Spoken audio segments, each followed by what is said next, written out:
So we have these students that come into our classroom. They've got these experiences from test anxiety to fear of public speaking to fear of math to fear of English to dislike of physical education.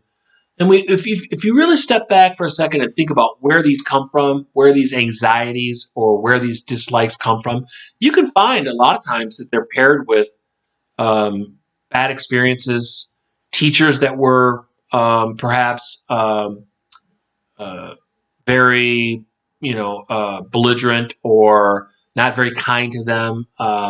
Maybe perhaps students where they're in a classroom they underperformed. You think about physical education classrooms sometimes, and in the past, many times you find that it caters to the kids who are really athletic. And over the years, if you're not really athletic, you might feel like you're left out. You might feel like you don't play a part, or you're picked on, or you don't get the ball passed to you. All the number of things. And after a while, you come to PE class, and you're like, I can't stand this class. And they're like, well, why not? It's fun. It's like fun for you, not for me. And the teachers sometimes have a lot of heavy lifting to do because they want to change the students' attitudes or perception of physical activity. And then the question becomes, how do they do that? Okay. How do you, when a student has anxieties or fears associated with math, and they come to your classroom and they're already telling you that they're going to fail, they're not any good, and they got this real anxiety associated with it. It's like, well, they've never even had you. What do? You've got to change that. We call these behaviors oftentimes counter conditioning behaviors. How do I undo these behaviors that are involuntary, these feelings that come up that the students don't have control over? Okay.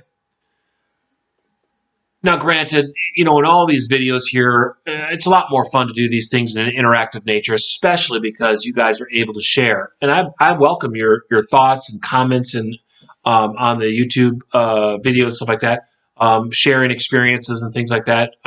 Much more interactive. But having said that, you'll find, and I say using principles of classical conditioning, it's in the PowerPoint there. And there's three primary strategies that we can use as teachers to employ these counter conditioning methods, right? First and foremost is you have to associate positive learning events with the learning tasks. Students don't like the class, don't like the content because a lot of times it's associated with bad negative experiences. Okay. If you're in PE and it's overly competitive and you're always on the losing end of the competition, who the heck wants to do that? I don't. So if your classroom is overly competitive, you need to change it. Make it more collaborative, less competitive. Now, I didn't say get rid of competition because competition can be fun, all good nature, good fun, everything like that. But when it's overly competitive, I know one thing with competition, there's winners and losers. And if you're always on the losing end, I don't want to be in that class. How do you undo that? Well, the teacher has to change it, make it more collaborative, make the school related exercises fun, give students an opportunity to be successful, right? If you don't like to read, you think about how many students go through grade school, high school, even into college. You ask them, do they enjoy reading? Well, a lot of times they don't. Why do you think that is? A lot of times it's because the stuff that they have to read is not voluntary. They're forced to read textbooks. They're forced to read To Kill a Mockingbird. They're forced to read The Great Gatsby. They're forced to read The Iliad. They're forced to read whatever it is, right? It's like, I wouldn't read that stuff. Even me personally, I wouldn't read that stuff. But there's a lot of stuff I enjoy reading. Well, how do we get kids to get over that? We have to associate positive learning events with the task. Making things about comic books, great idea. Okay, very sophisticated vocabulary. You have a lot of art in there. There's a lot of things that we can do to change that, make reading more appealing. You also have to help students risk anxiety-producing situations. They don't like to get up in front of their classmates, but that's a part of the public speaking class. You're gonna have to make that do. How do you do that? We don't throw them into the classroom of 50 students and make them do that. No, you start off small. Start with a small group of kids, 2 kids, 3 kids. They practice with each other. Then you increase the size, make the table 5 people, 8 people, and they get up there. They sit down. They don't have to stand up. They can do that. And the idea is you're going to gradually increase the size where they can get more and more comfortable with producing that anxiety producing situation. Okay, and so the idea is you don't start off big, you start off small, and you gradually get them there. Lastly, is you have to help students recognize similarities and differences among the situations. Okay, for instance, not all math classes end in failure. When the students come in telling you that they're going to fail, they don't like the class, you need to understand why they think that. And if you find out that they've had bad experiences, find out what the teacher was doing. Change how you do something. If you're a PE teacher and the student said, I'm always, a wallflower just standing along the wall while everybody does something, you have a teacher. You step in and say, oh, I don't do that. We're going to do different things. We're going to do this. And you explain to them how your class is going to be different in order to kind of appease some of that anxiety. So those are the methods or the strategies that we use when students test anxiety. You have a high test anxiety. What can we do? Okay. Well, maybe we reduce the amount of content. Instead of a big chapter test, we make it smaller. Have a series of quizzes, or we do a series. No, we can work with the assessment where we can gradually get them more prepared to deal with a larger unit test. But we work through that. Okay, that's how we produce the anxiety situation. We allow them to be successful. They start to pair success with whatever they're doing: success in math, success in PE, success in public speaking, success in testing conditions. That's how you get students to counter condition that behavior. Okay. So another thing that we can do is, and I like to do this. Like I said, it's much more. Emilio, we're going to play. I'm going to show you an example, two examples of Pictionary. And what I want my son to do here, if he shows up here anytime soon.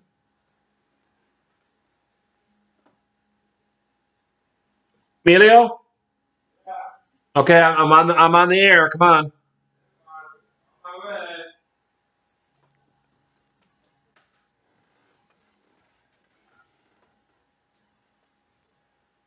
Go ahead and take the eraser here and erase that real quick. We're being recorded here. You got the marker? It's right here. Okay, erase this. That'd be perfect. Just erase it real quick there. So imagine that you call your student to come up to the classroom and you're going to be doing something at the board. Now, for this, we're going to use Pictionary, okay? And remember, Pictionary, can't use your words. Somebody has to draw something, then the audience has to guess. The classmates or whatever has to guess. So, Emilio, I want you to draw that first one right there, okay? So go over to the side so people can see a little bit here. There you go. Go ahead and do it.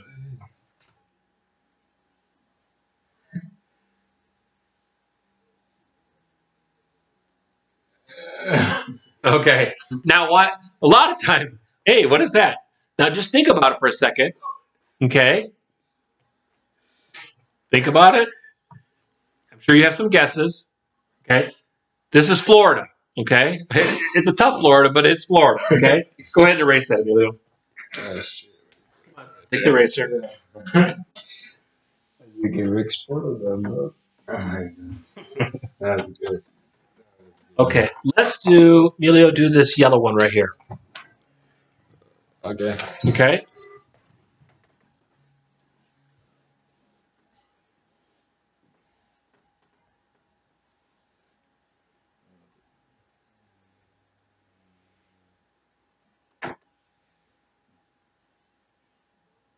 Okay, that's good. Now step away. Everybody sees that? Bet you can guess it pretty quickly, right? There you go. Good, good, good. Erase that.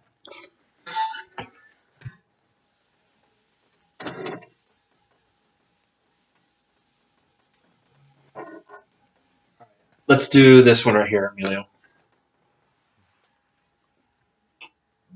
Okay.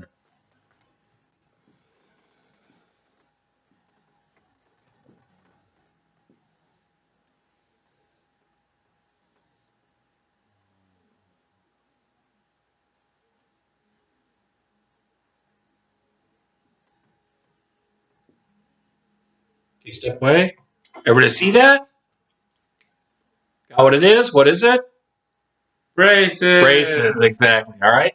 Good. So go ahead and erase that. Now I'm going to have my son Jack give us a hand with this. Okay. Now, Jack, I want you to do, if I had my glasses on, that would be really helpful. Okay. I want you to do this term right there. Green one. You see it? It is. Oh my god. Go ahead and do it. All right, come on. Okay,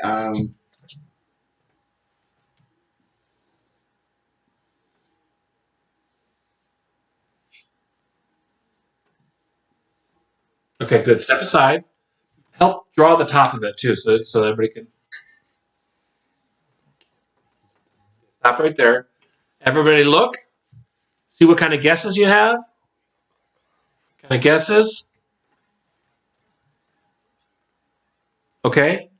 The answer in this one is hollow. Now, let me tell you, I don't know that any of you guessed hollow, but if you did, fantastic, okay? But this is a really tough concept, hollow. I could give, and truthfully, I gave Jack a real hard one, and Emilio's were easier, but I did that purposely, right? That's good, guys. Go ahead and step aside there. And I did that purposely because when you think about it in our classrooms as teachers, we ask students to get up to the board and do things for us all the time. And what we find is students who get up there and are successful at doing the task, like Emilio is with Doghouse or Braces or Florida or whatever it is, those are positive experiences. Kids do that and they're like, oh yeah, I like that. Then you get up with the one and you get hollow and you find like, man, that's tough. Just imagine you're sitting there trying to guess that and you're waiting and you're waiting and you're waiting. You're starting to doubt yourself. You don't think you're very good at doing that. And what happens is pretty soon you just don't want to go up to the board anymore. Okay. Now, that exercise, any sort of board activity, anything we're doing up in front of people, oftentimes is reflected in what you'll see Skinner will talk about is operant conditioning. Okay, and you'll see that in the slides in the PowerPoint. Operant conditioning. That's where you'll see an increase in the frequency of behavior when it's followed by a reinforcer. In this case, Emilio, who went first, Emilio goes and he draws Doghouse and he draws Braces or Florida, whatever else. You guys were able to see them pretty quickly respond, give him reinforcement, give him praise, and as a result, he's like, yeah, I'll do it. I'll do it again. He doesn't mind. It's fun to play when you guys are giving him all the correct answers. Now, the problem is when you don't have that kind of feedback, you're going to see that behavior decrease. Now, this is also a voluntary behavior. All right? What does that mean? That means you have a choice whether or not you want to participate going forward. Remember, in classical conditioning, it was different. It was that you're driving along and you hear that song and you start to feel really good. You didn't have control over that. You weren't driving along, or you see that test that gets put down in front of you, and you start to get all anxious and your heart starts to race. You don't have control over that. That is involuntary. Here, this is voluntary. Also, Skinner talks about how a response followed by a reinforcer is more likely to occur again. More often than we reinforce behaviors, they're more likely to occur again. And behavior followed by desirable consequences are going to increase. And if you get undesirable consequences or really lackluster consequences, those behaviors will typically decrease. Okay, so the idea is operant conditioning is changing behavior through the idea of using reinforcement. Okay, and they're different in two ways from classical conditioning. Operant conditioning, the order of the stimulus response. You do things like raise your hand in class for what? Not because you were taught that way, not because it's rude, not because you have to talk, because I can talk without raising my hand. We raise our hand in class because we want a reinforcer. We want the teacher's attention. Okay? So when you think about why students do things, it's often for an incentive. It's for a reinforcer. And secondly is the nature of the response. Classical conditioning, it's involuntary. Operant conditioning is voluntary. Okay?